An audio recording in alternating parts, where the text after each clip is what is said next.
behind it. Minneapolis police say gangs are behind the bullets, and they say gangs are turning young kids into criminals, and their guns are spraying fire into the streets and causing a lot of damage and death. Tonight, we're going to hear rare perspective, from a gang member. Red Chapman has the interview that you will see only on WCCO.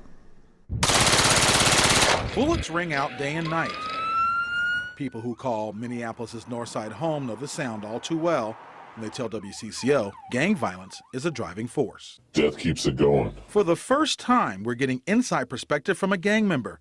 He agreed to talk openly if we concealed his identity. I'm from the Lows. We interviewed him in shadow and revoiced his message word for word. We'll call him John. The big gangs are the SUBs and the YNTs.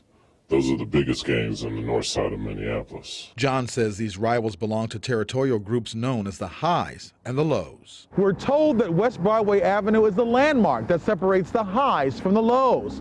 Anything south of West Broadway Avenue is Lows territory. North belongs to the Highs.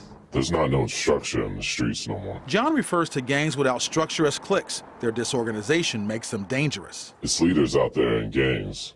In cliques, there ain't no leaders. Everybody wants to be a leader. So we're going to go into kind of our gang hotspot. The highest volume of calls in the city is Broadway and Lyndale. I met members of these cliques during a ride-along with Minneapolis police gang expert Sergeant Andrew Schroeder last fall. You're going to see up on the right here an all too common kind of scene. Sergeant says these cliques are usually led by people who have the most money and guns. And I would describe it more as not a fight, not a battle, it's a war. The war is fueled by retaliation. This for that. Back and forth messages that play out on social media, then the street. There's no victory, there's no ending point. It's you took one of ours, so we take one of yours. There's no end. He's also seen the recruiting of kids. We've seen shootings this year where it's very clear that older gang members are present on scene, have conversation with younger juvenile gang members, almost directing them to go then do shootings. These new youngsters are recruited for one particular reason. Young guys, they won't get no prison time. Kids as young as 13 instructed to grab cars and cash them in for money. Hey, you crazy, watch out! The driving force behind the Twin Cities carjacking crisis. You see a Hellcat running at the gas station, you still got in the back of your mind that there's a guy out there that'll give you $60,000 right now for that Hellcat. That $60,000 is going to run all the good thoughts that you had because you broke. You heard that right. Carjacked and then sold for $60,000.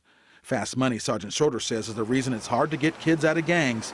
$15 an hour jobs can't compete when you can make thousands stealing cars. Young people are making $20,000 in a day and sometimes doing it several times a week. How do you stop that?